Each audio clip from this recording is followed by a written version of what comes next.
Chubb, the premier suppliers of security equipment and services, proudly present Aviation Sensation.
Air shows, the image-building exhibitions of ingenuity and spectacular displays of brilliance.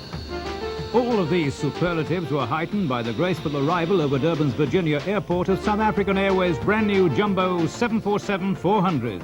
Okay, we are the inside of the Jumbo, about 3/4 of a mile. Will be seawards of runway 0526. That's fine, just maintain listening watch. The conveners of the air show, the Durban Wings Club, were indebted to the airline for making the aircraft available for this low-level display. The Big Jumbo, the flagship of the Boeing fleet, was flown by South African Airways chief pilot, Captain Johan Dries, a multi-talented aviator. Beyond the enormous responsibilities of managing the airline's operational fleet of aircraft, Captain Dries is also a member of the renowned Chubb aerobatic team. The show goes on. The Chubb Formation aerobatic team, evaluated amongst the finest civilian aerobatic teams in the world, crewed by a team of pilots that have each achieved a national championship status at some stage in their careers. Captain Scully Levine, the lead pilot and 3 times former national aerobatic champion. Captain Jeff Birch is the airline's Airbus A300 fleet captain of training. Captain Chris Rademan, a training captain on the Airbus fleet. Captain Laurie Kay, Boeing 747 training captain. Formation aerobatics, the extreme discipline of coordination and concentration.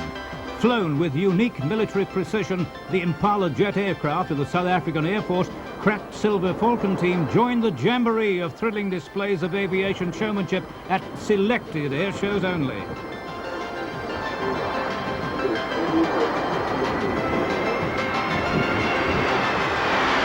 The Impala, built in South Africa and flown by the Air Force as a jet training aircraft, has enhanced the skills of many hundreds of pilots who transferred through this aeroplane into the jet age. Climbing in excess of 10,000 feet per minute with a maneuvering speed ability of 300 knots, the aeroplane presents the ideal high-speed aerobatic trainer.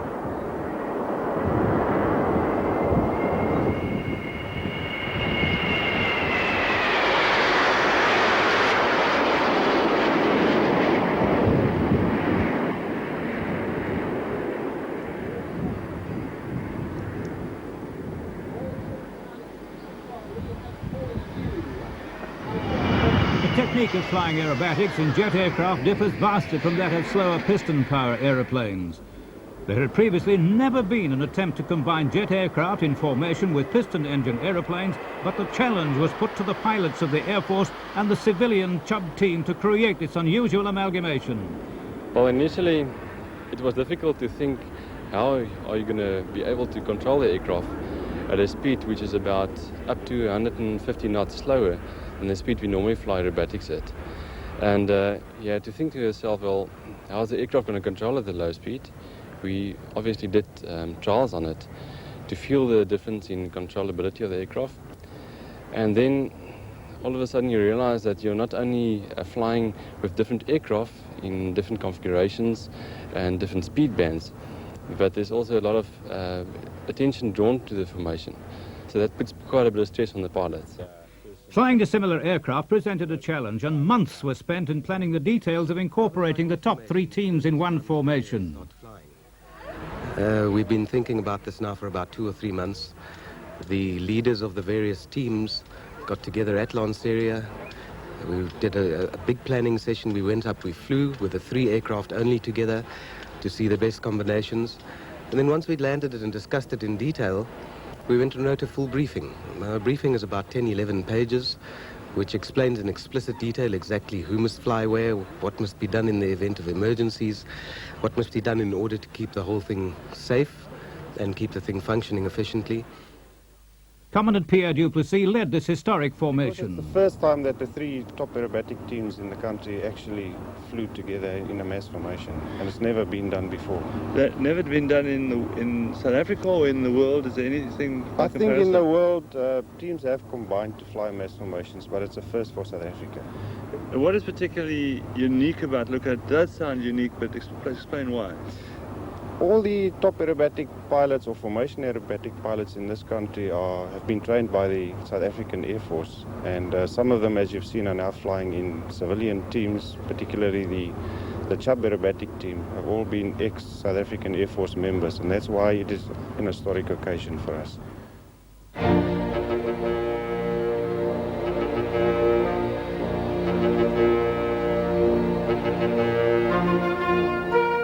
The commands were explicit and serious. The variables were incalculable. Never had such an operation been undertaken, and the risks of flying in such close company at low speeds was a cause for apprehension.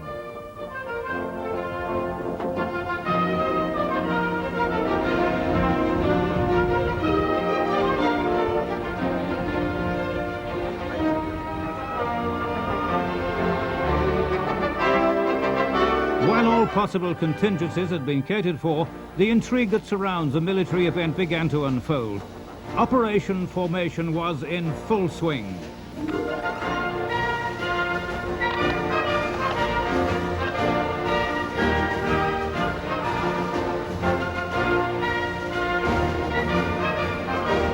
First in turn for takeoff was the blue and white Chubb team. The 4 Harvards followed to meet with their diminutive counterparts off Durban's beachfront.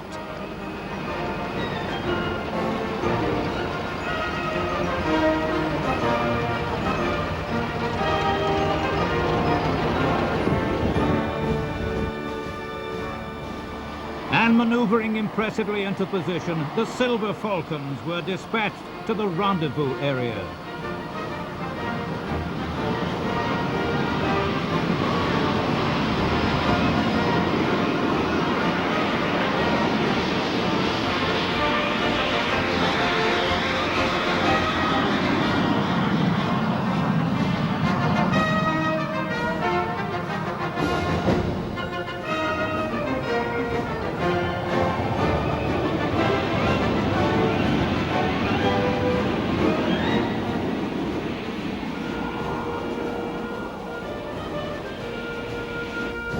Zeroing in on their objective, Major Solomon's Harvards had the Chubb team in sight, and the first stage of the plan had been engaged. Harvard number 7111, affectionately known throughout the Air Force as Old Nelson. The 111 connotation was once again at the forefront of South African aviation history. Scotty Levine and the Chubb team were creating the nucleus about which the operation would formate. Contact with the Silver Falcons was established. Flying at their minimum permissible speed, the Impalas were in abeyance. The slower aircraft were expected to join up and formate onto the jets. Their approach flaps extended and speed down to 130 knots. The Impalas were very sluggish and difficult to maneuver. Like all well-executed plans, it all began to come together. Old Nelson, the grandfather of the flight, was engaged in one of the proudest moments of its 50-year career. There were many problems that the pilots had to cope with. Well, the main problem really is that of slipstream. The pit special is about the third the size of an Impala, and you get considerable downwash. And due to the fact that flap was also used by the Impalas to improve their low-speed handling capability. We had to be very careful of not sitting too high, because then you sit in this Impala's downwash and the aeroplane then starts to wallow and oscillate, and it makes controlling very difficult.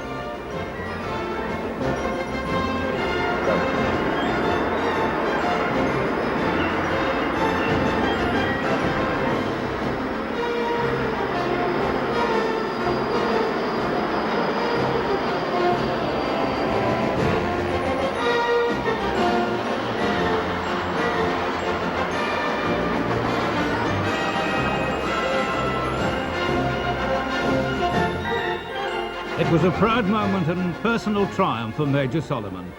Mass formation with jets and piston engine aeroplanes was a result of the 50-ship Harvard formation flown in August 1990 to celebrate the Harvard's golden anniversary. You know, in a way it was more exciting.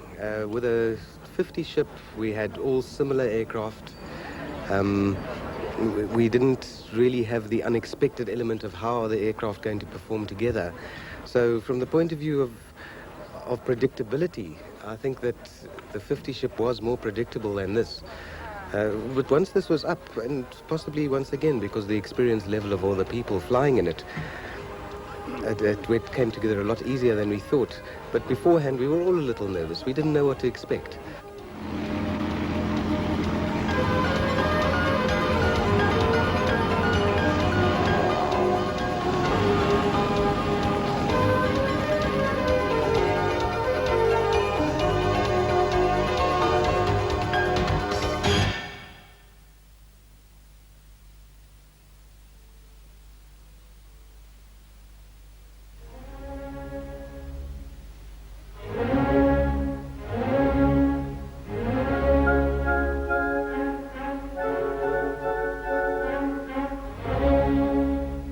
The alluring and romantic era of aviation remains an endearing memory to aviation buffs capable of reacting to the classical images of the Harvard.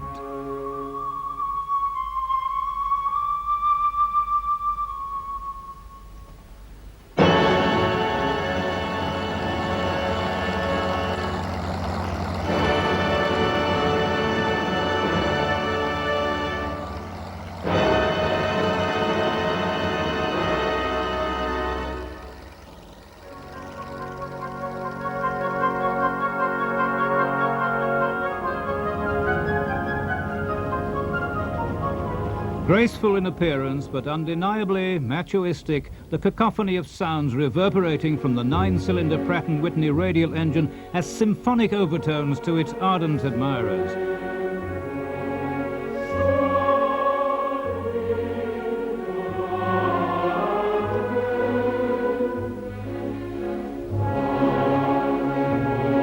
Commissioned into service during the early years of World War II, the aircraft was flown in the American Air Force and countries of the Commonwealth as a training fighter aircraft. The South African Air Force maintains the largest squadron of these aircraft and will probably remain in service for the next 5 years until their 60th anniversary.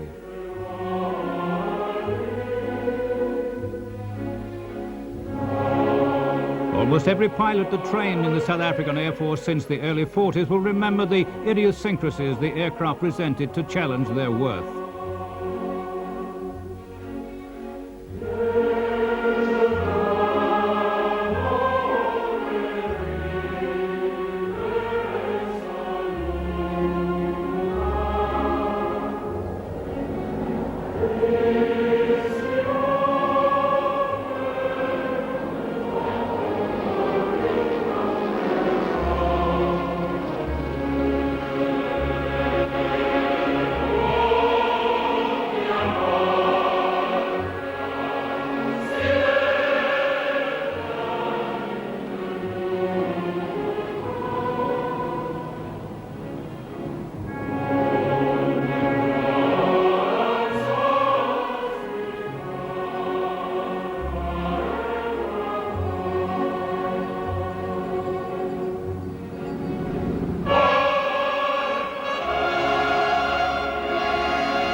Capable of withstanding almost any twisting aerobatic maneuver, the aircraft's low-speed agility is marvelous, but very intimidating.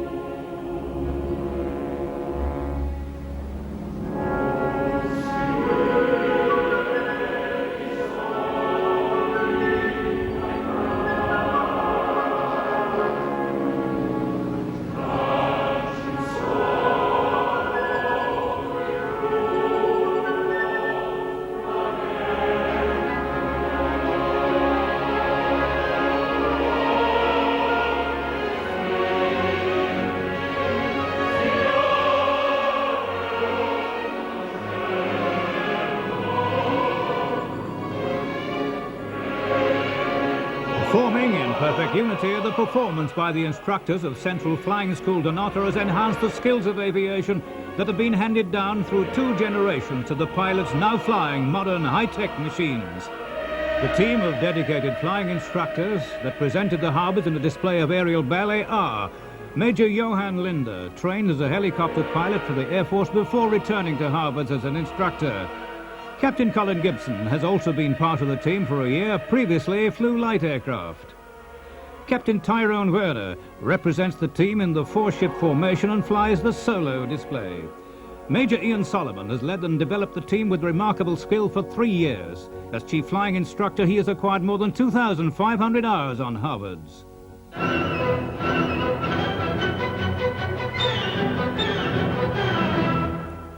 The Silver Falcon team, a tribute to any modern Air Force, is led by Commandant Pierre Duplessis, who has commanded the team since January 1990, flying 50 displays.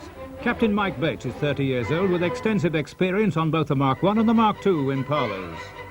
Captain Steve Hugh, the youngest member of the team, earned his wings in 1983.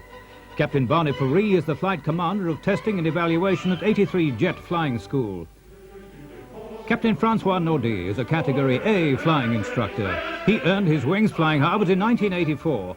Developing a display of geometric profiles, the team's impressively smooth display includes 10 formations and 13 different maneuvers.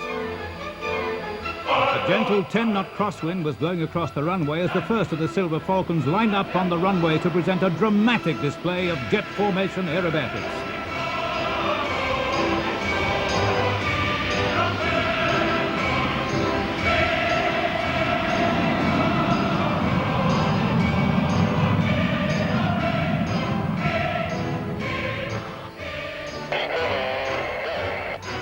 With meticulous precision, the Falcon show opens appropriately enough with the 5 aircraft assembled in a swan formation.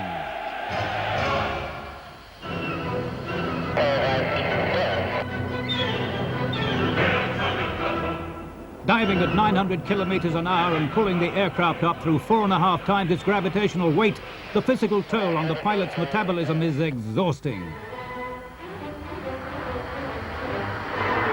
With less than 1,5 meters separation between the wingtips, the confidence and skill of each pilot rests between success or a certain calamitous failure.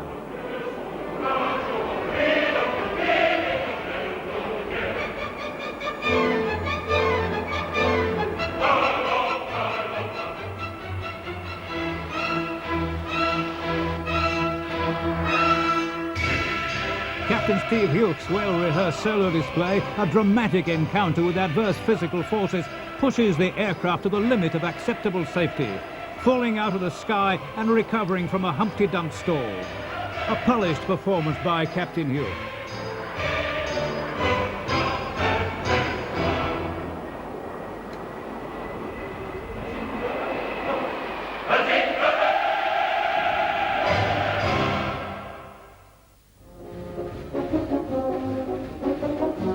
The Durban Wings Club Air Show was an overwhelming success. The aviation community of Virginia Airport have developed this annual event into a showcase for commercial and military aviation. Throughout the formative years of being staged as a local club event, the club and its members have transformed this air show into a major annual event attracting visitors from throughout South Africa.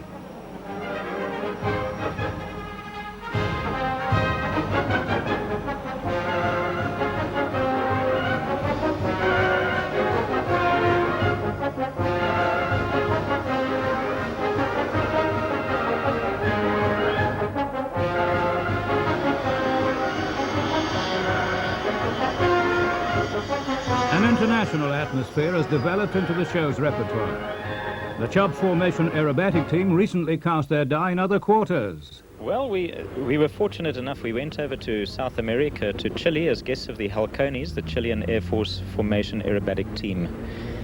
They hosted us for a full week over there. We flew over with South African Airways and then down to Santiago.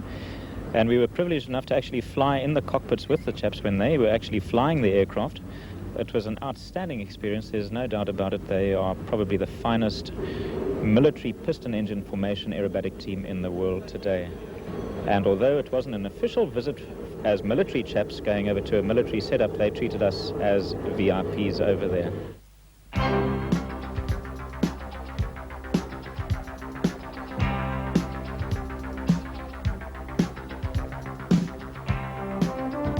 The Association of South Africa's finest, albeit military or civilian pilots, could not have been more prominent than at the Durban show. An atmosphere of camaraderie blended with the exclusivity of each team's successful performance. The jocular rivalry offering nothing less than a stimulus, enhancing South Africa's monumental success in the world of aviation. To us, it was tremendous flying with friends of, well, with our friends in the Air Force. It was lovely to feel accepted and to be with them. It was wonderful being back in a crew room together with all these guys and being briefed in typical military fashion, and all the organisation that goes together with a military operation. Captain Scully Levine, respected aviation personality and leader of the Chubb team. Jeff Birch, former Air Force fighter pilot flying on Scully Levine's right wing. Chris Rademan, trained as a fighter pilot for the Air Force, flies in the Chubb team on the left wing position. Laurie Kay, qualified as a jet pilot in the 60s with the Royal Air Force and later joined the South African Air Force as a fighter pilot. A question often asked, what is the difference between a military and a civilian aerobatic team? There's no way that we can compete with the big military teams. They have a different formula. They fly mass formations from anywhere between 5 to 10 aeroplanes, such as the Freccia Tricolori from Italy, the Red Arrows of Great Britain. Military teams tend to change their, to use a lot of aeroplane and to change the shape of their formation, and their flying is very, very graceful, and they concentrate on formation integrity. We, on the other hand, exploit the capabilities of our aeroplane, and we do a lot of spectacular stuff. We stall turn in formation, we flick roll in formation, we do a lot of opposing maneuvers. We only fly a maximum of 4 aeroplanes, so we aren't able to change shapes. Our formula is completely different. Amongst the teams that we compete with, I would like to say that we are right up there with the top.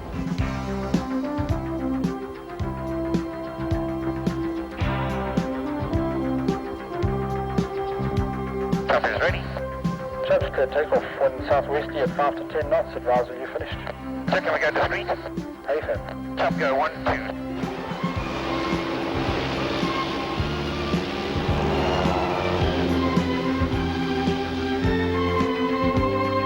The Chubb Aerobatic Formation Team, one of the top 5 civilian teams in the world for aerobatic achievements, has developed a show that embodies precise, high-energy maneuvers. Opening their show close to the crowd line with a perfectly synchronized loop, followed by a barrel roll, the performance by the 4 Pitts Special Aeroplanes display was strictly within the acceptable safety limits and a dramatic display of aerial choreography. The solo act pilot, Laurie Kay, breaks from the formation to continue with the show while the rest of the team reposition for the next act. Capable of withstanding any forces imposed on it, the aircraft with an unrestricted speed limitation offers an excellent platform to perform radical maneuvers. The standard of the display through the years has improved so much so that new and remarkable acts are continuously being developed. We are one of 4 or 5 teams in the history of aviation that has accomplished the outside loop in formation. We do a full outside loop in formation. I would like to think that that is perhaps the most difficult thing that we do. We spoke last year, you did the inverted fly passer, which was in itself a very difficult formation, and this is now a development. This is a development of that, So in yes. other words, the standard of the team is increasing as time goes on. We reach a plateau of achievement, and we maintain that for a while we work on new maneuvers, which we then incorporate into the display, and we work towards a higher plateau. And with us doing the outside loop now, it opens up a lot of other possibilities.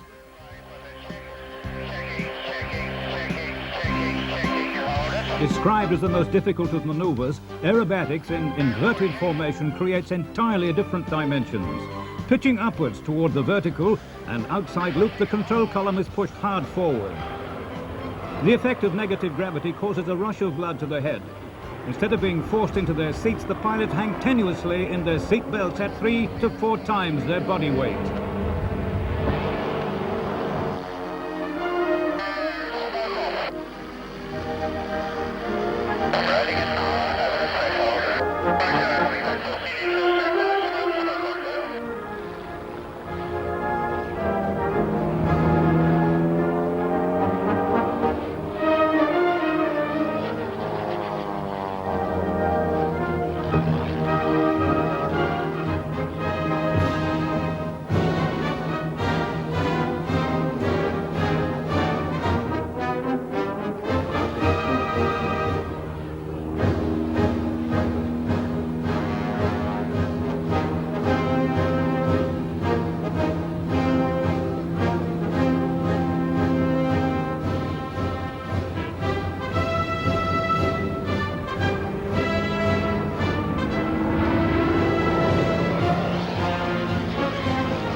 This program has been presented in the interest of promoting the spirit of goodwill that exists in aviation. The Chubb Group of South Africa, leaders in high technology, security and protection systems, are committed to help uphold the high standard of aviation in South Africa.